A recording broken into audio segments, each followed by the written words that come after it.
A queen and a king wore the same crown 7 centuries apart. One inherited the largest empire the world had ever seen, and never had to think about the price of bread. The other inherited a kingdom hollowed out by war, and spent every waking hour scrambling for coins he could not find. This is the story of Queen Victoria and King John, the richest and poorest monarchs in English history, measured not by the gold in their treasuries, but by what it actually felt like to sit on that throne. So settle in, let the Victorian carriages and the medieval mud both fade, and meet two rulers separated by time but united by a crown that belonged to neither of them. Chapter 1. The Crown. In the year 1838, an 18-year-old girl walked down the long aisle of Westminster Abbey to be crowned Queen of the United Kingdom. Victoria was barely 5 feet tall, and she looked even smaller under the weight of the heavy gold crown. But she carried herself with a stillness that made the whole room fall silent. The coronation cost over £70,000, a sum that could have fed a small English town for an entire generation. The banquet afterwards featured gold plates and silver, candelabras and servants in velvet livery who had been trained to move without making a sound. The kind of wealth that makes ceremony look effortless and natural only because so much money has been spent behind the scenes to make it look that way. Now, go back 7 centuries and see how different it was. In 1199, a 32-year-old man walked down the same aisle to be crowned King of England. His name was John, and he was already exhausted by the time he reached the throne, carrying the weight of a kingdom that had been drained to nothing by decades of failed wars and bad decisions and broken promises.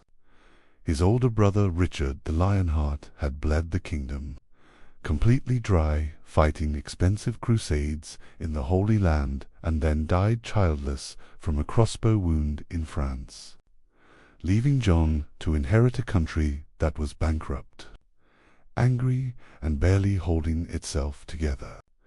John's coronation was a modest affair, not because he was a humble man who preferred simplicity, but because there was simply no money left for anything grand or impressive.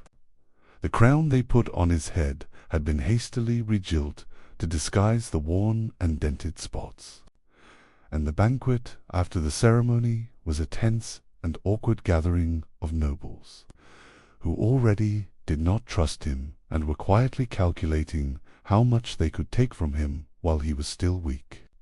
2 coronations in the same stone building, separated by 600 years, one dripping in gold and ceremony and confidence, one held together with hope and desperation and borrowed jewels. Chapter 2. The House. Victoria lived in palaces, and not just any palaces. She had Buckingham Palace with its 600 rooms, its heated corridors that kept the chill of English winters at bay, its gas lighting that turned night into day with the flick of a switch. She had Windsor Castle perched on a hill like a stone crown watching over the Thames Valley, with a chapel and a library and a dining room that could seat 100 guests without feeling crowded. She had Balmoral in the Scottish Highlands, where she could escape the noise of London and walk the moors with nobody following her. Each of her homes was staffed by armies of servants who cleaned and cooked and managed every detail of her life, so that she never had to think about the mundane things that ordinary people wrestle with daily. Her bedroom at Buckingham Palace was large enough to hold an entire medieval cottage inside it twice over, with tall windows that faced the private gardens and a fireplace that never went cold no matter how deep the winter was outside. Now imagine where John lived, and the difference is painful. A Norman castle was a stone box with walls 3 feet thick and narrow windows that let in more wind than light. The great hall was the warmest room only because that was where the fire was, and everyone ate and worked and slept in the same smoky space because there was nowhere else to go. When the temperature dropped below freezing, winter was brutal in a castle of stone. The walls held the cold like a living thing that never forgot, like a walk-in freezer that someone had forgotten to turn off. The rushes on the floor only trapped the damp instead of keeping it out, and the smell of wet straw and smoke and unwashed bodies was constant. John moved constantly between his castles, not because he enjoyed travel, but because each castle could only feed his household for a few weeks before the supplies ran out, and they had to move on to the next one. A modern renter moving between cheap apartments, because none of them can hold all of your things, and none of them quite feel like a real home. Chapter 3. The Income. Victoria's income came from the civil list, a generous allowance of £385,000 a year approved by Parliament, and that was just her personal spending money for clothes and gifts and small pleasures. Behind that allowance sat the entire British Empire, the largest and richest empire the world had ever seen, with colonies scattered across every continent sending tea and spices and cotton and gold and rubber back to London in a steady flow that never stopped or slowed down. She never had to think about where the next shilling was coming from, because money was simply not a problem that existed in her world at all. She signed papers, and her treasury delivered, as reliable as the sunrise, and as unquestioned as gravity itself. Compare this to John, and the gap is almost impossible to comprehend. His income came from feudal taxes that were hard to collect because nobody wanted to pay them, court fines that were hard to enforce because the courts were corrupt, and whatever he could squeeze out of Jewish moneylenders whom he protected one day and bled dry the next, making enemies of everyone he touched. He inherited a mountain of crushing debt from Richard's crusades and the ransom that had been paid to free Richard from a German prison where he had been held for years. And every year the hole in the treasury got deeper, no matter how hard he worked to fill it. He raised taxes on the barons again and again until they screamed in protest and sharpened their swords in anger. He sold government offices and noble titles to anyone who had gold in their hands and did not ask where the gold came from. He confiscated land from the church and took a cut of every court judgment passed in his name. And it was still never enough to cover the gap between what he needed and what he had. He was like a modern person living entirely on credit cards, taking cash advances to pay off the last cash advance, watching the interest pile up and knowing there was no way out, but never stopping because stopping meant admitting that he had failed. Chapter 4. The Table. Victoria's table was a global affair that would have seemed like magic to anyone from John's era. For breakfast, she might have fresh eggs from her own chickens at Windsor, butter churned at the royal dairy, bread baked fresh that very morning in ovens that had been burning since before dawn, and tea from India served in porcelain cups so thin you could see the amber liquid glowing through them. Dinner was a ceremony that could stretch across 8 courses, with French chefs in tall white hats orchestrating a kitchen staff of 40 people who worked from before dawn until long after midnight without ever complaining. The food arrived on silver platters under domed covers, each course announced by a footman in royal livery who had spent years learning how to walk silently and carry heavy trays without spilling a drop. Even a simple family meal with Albert and the children required a dozen servants moving in choreographed silence around the dining table. Now enter John's dining hall, and the difference is staggering. The food was simple and repetitive and grey. Salted pork through the long winter because there was no way to keep fresh meat from spoiling. And if you were tired of pork, you could have more pork. Bread that was coarse and dense and grey, made from whatever grain was available that season, often mixed with sawdust when the harvest was bad. Wine that had often turned to vinegar because the castle cellars could not keep it at a stable temperature through the seasons. The king and his closest men ate at a raised table, while the rest of the household ate below on long wooden benches, scooping thick stew from shared bowls with their bare hands and wiping their mouths on their sleeves because napkins were a luxury. There were no 8-course dinners here, no silver platters, no French chefs in tall white hats. A meal was fuel for another day of survival, not a theatrical performance to be admired. And a king who could not afford to feast was a king who looked weak, and John looked painfully weak at every single meal of his reign. Chapter 5. The Wardrobe. Victoria's wardrobe was legendary, a collection of clothing that represented more wealth than most families would see in a whole lifetime of working.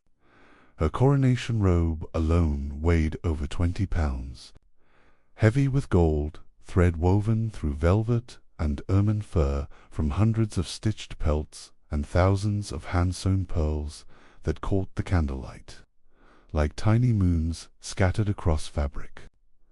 She had dresses for every possible occasion in her life. Mourning dresses of pure black silk after Albert died, clothes she wore for 40 years without ever switching to color because her grief was as real as her crown. Court dresses with trains so long they required attendants just to carry the excess fabric behind her.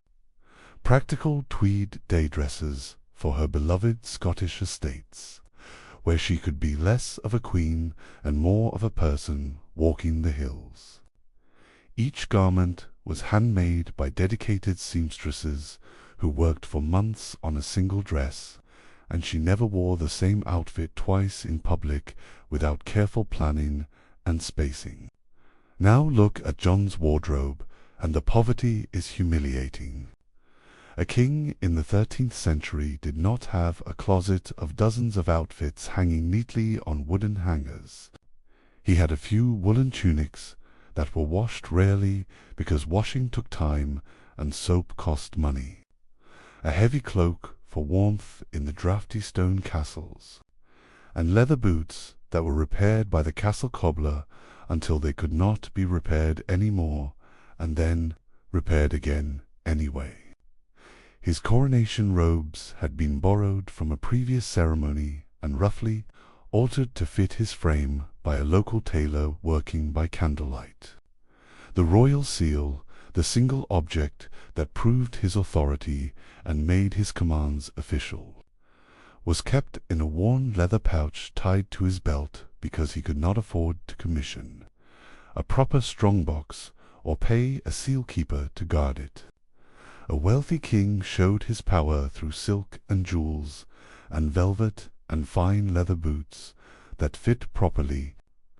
John showed his struggle through patched elbows and borrowed finery, and a royal seal pouch that looked like it had been dragged through a muddy river.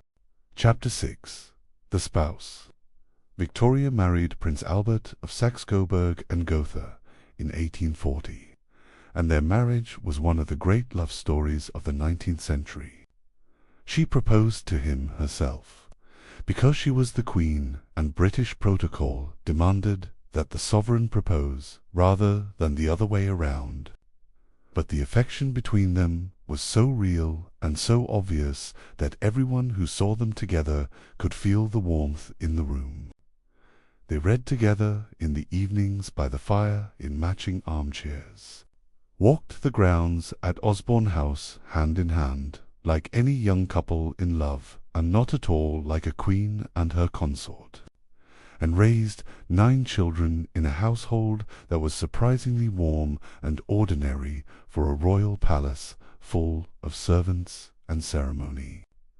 When Albert died of typhoid in 1861 at the age of only 42, Victoria was utterly devastated in a way that money could not fix.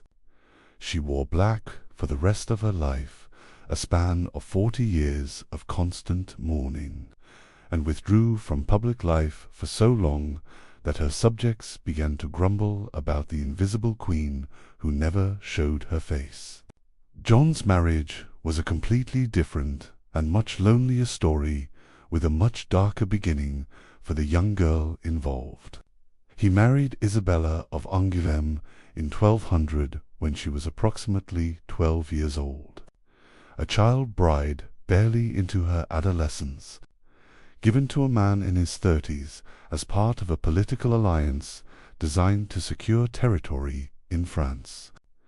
She was a frightened girl handed over to a stranger she barely knew in a language she had not yet learned to speak well. Alone in a draughty castle far from her family and her home. There was no love there, no quiet evenings reading together by the fire, no long walks in the garden hand in hand, to royal marriages both binding under God and the law of the land. One built on mutual choice and genuine affection that lasted until death. One built entirely on land acquisition and political desperation. Chapter 7. The Travel. Victoria travelled in a style that John could not have imagined even in his wildest dreams of comfort and ease.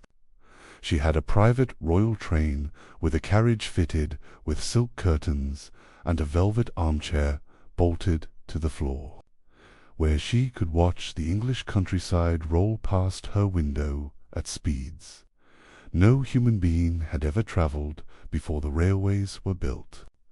She had steam yachts that cut across the English Channel without waiting for the wind to blow, arriving on the other side in hours instead of the days it took sailing ships. She could leave London in the morning and be at Balmoral in the Scottish Highlands by the same evening, a journey of over 400 miles that would have taken John to full weeks on horseback through mud and rain. Now consider what John's travel was like, and the contrast could not be sharper no matter how you look at it. Every journey was an ordeal from beginning to end. Roads were not paved or maintained by any central authority. They were simply mud tracks worn into the earth by generations of carts and hooves, and they turned into rivers of thick sludge after the first rain, swallowing cartwheels up to the axle and forcing the entire party to stop and dig them out by hand. Rivers had to be crossed on wooden ferries that sometimes sank halfway across, taking horses and supplies and occasionally people down with them into the cold water. John's entire household moved with him in a long train of heavy carts and tired horses that got stuck and broke down and lost supplies every single time they travelled anywhere. And then there was the disaster at the Wash in the winter of 1216. As John fled from the advancing barons, he moved his army across the Wash, a wide tidal estuary in eastern England. The tide came in faster than anyone had expected or calculated. His entire baggage train, carrying his treasury and his crown and his royal seal and his most valuable possessions, was swallowed by the quicksand and the rising salt water in front of his eyes. Gone in a matter of minutes, never to be seen again by anyone. Chapter 8. The Debt. Victoria never worried about money in her entire life, not once, not for a single moment of her long reign. It simply was not a concept that troubled her mind in any real or meaningful way. She signed papers at her desk, and her treasury paid her bills without question. And if something was expensive, she bought it anyway, because that was simply what being queen meant in the richest empire on earth. When she decided she wanted to build Osborne House on the Isle of Wight as a private family retreat, away from the crowds, she did not ask how much it would cost or whether the treasury could afford it. She asked how quickly the work could be finished, and whether there was room for a swimming pool and a private beach. When she wanted a private railway carriage for her journeys, she simply ordered one built, and it was built without anyone asking about the price.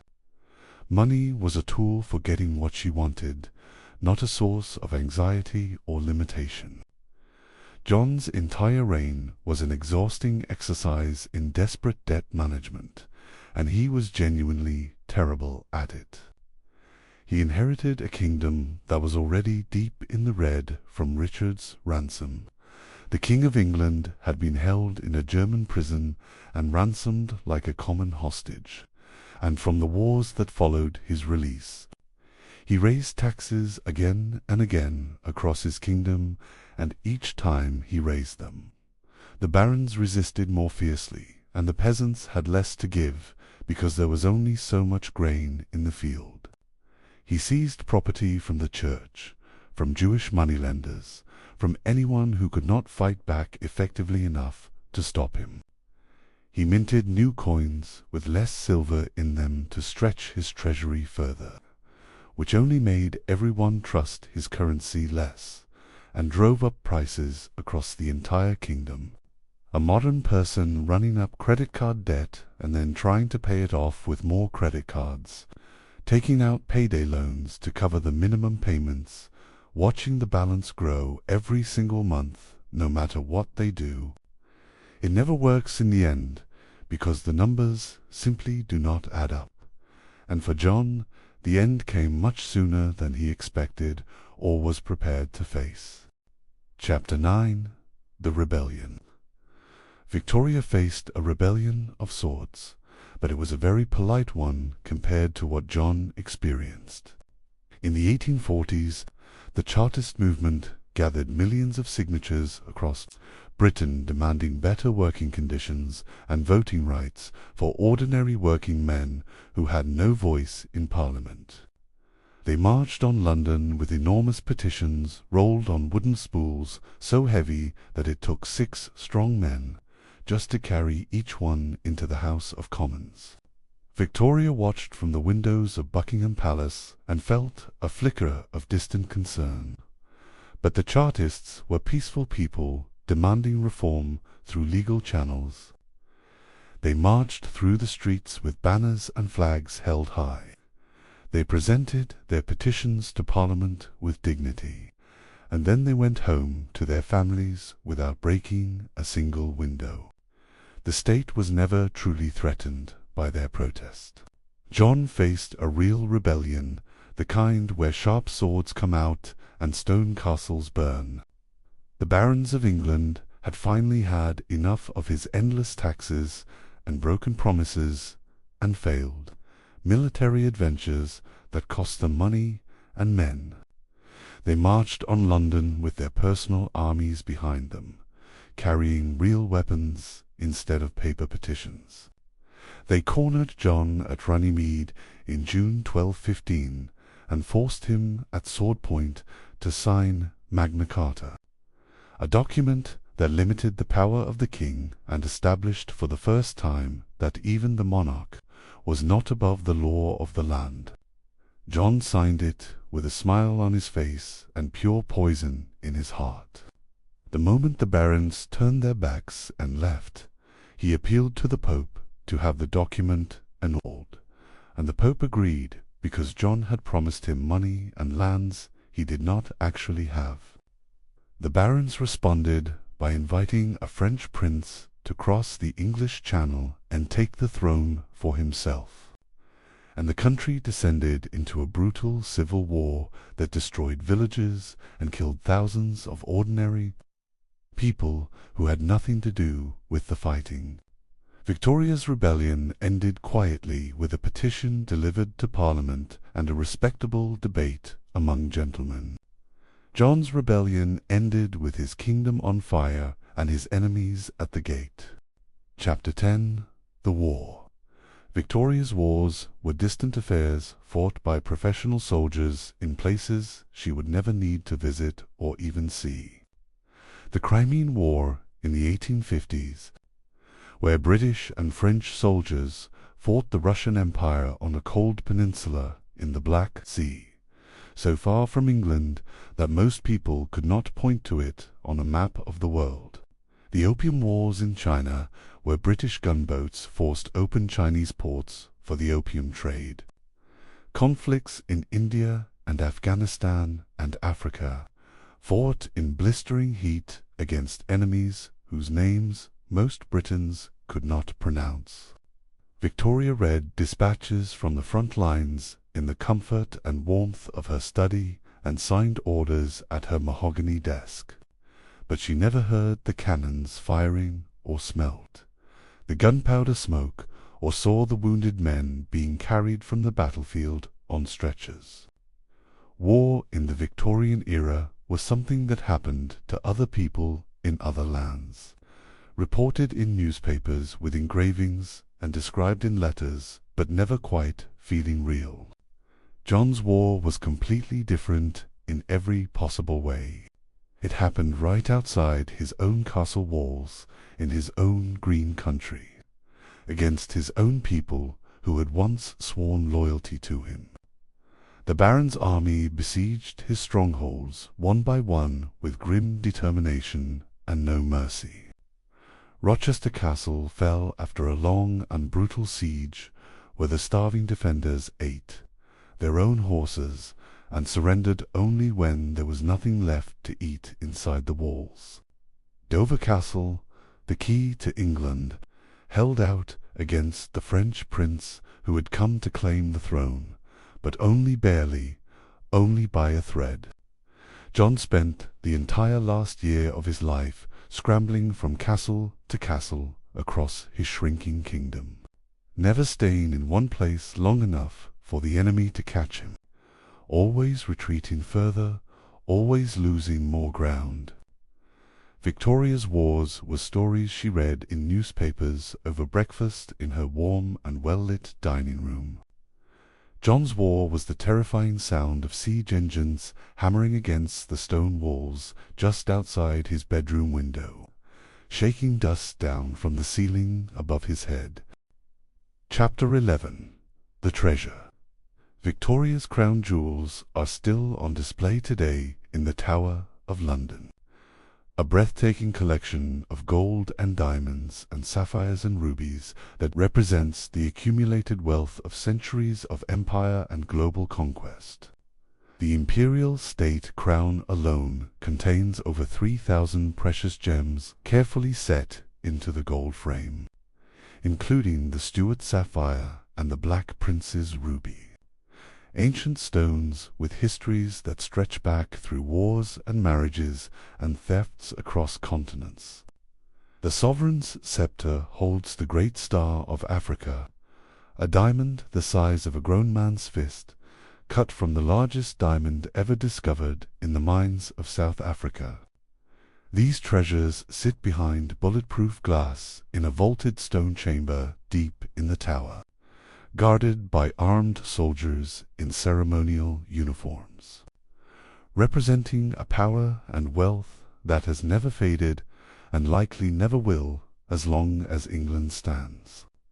John's treasure was lost to the cold mud of an English estuary and has never been found by anyone in 800 years. In the autumn of 1216, as he fled from the advancing army of the barons and the French prince who had come to take his throne, his baggage train attempted to cross the Wash, a wide tidal estuary on the windswept coast of eastern England. The timing was tragically wrong. The tide came in much faster than anyone had calculated, and his entire treasury, including his gold and his silver and his personal jewels and his royal seal and the crown of England itself, was swallowed by the rising salt water and the thick mud beneath it, gone in a matter of terrifying minutes, never to be recovered. To this day, more than 800 years later, nobody has managed to find that lost treasure. It is still out there somewhere under the cold silt and the shifting salt water. A king's entire wealth lost to bad timing and an incoming tide. Victoria's treasure sits in a museum under armed guard for all the world to admire and photograph. John's treasure sits at the bottom of an English estuary under centuries of river silt, waiting for a tide that will never go out far enough to reveal its secrets. Chapter 12. The End. Victoria died on the 22nd of January 1901 at Osborne House on the Isle of Wight, surrounded by her children and grandchildren and the warm glow of a life well and fully lived. She was 81 years old and had reigned for 63 years, the longest of any British monarch at that time, a record that seemed unbreakable to everyone who heard it. Her funeral was a state event of immense and solemn scale, with battleships of the Royal Navy firing thunderous salutes across the Solent and the streets of London lined with millions of mourners, who would know no other queen their entire lives. She left behind an empire that covered a quarter of the entire globe, an empire so vast that the sun never set on it, stretching from Canada to Australia to India to Africa. The most powerful woman on earth was carried to her final rest by the love and tears of her people. John died on the 19th of October 1216 at Newark Castle in Nottinghamshire, alone and abandoned and completely unmourned by anyone. He was 49 years old, barely past middle age even by the harsh standards of the medieval world, and his death was sudden and ugly, likely from dysentery brought on by the constant stress and the bad food and the endless running from his enemies. The few servants who had stayed with him until the very end stole his remaining belongings as he lay dead on the bed, taking his clothes and his few valuables and leaving his body naked and uncovered on the cold stone floor. His corpse was taken to Worcester Cathedral in a plain wooden coffin carried by hired men who had to be paid in advance, and the monks who received the body charged his young son and successor for the cost of the burial, because nobody else in the kingdom would pay for it. Two ends to the same crown, separated by 7 centuries of history. Victoria was surrounded by love and ceremony and the tears of a grateful nation.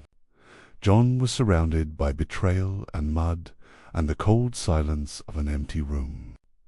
And the crown that had sat on both their heads kept rolling on to the next wearer, completely indifferent to the difference between a queen who had enjoyed everything the world could offer and a king who had nothing but the crushing weight of a throne he could not afford and a kingdom he could not hold together no matter how hard he tried.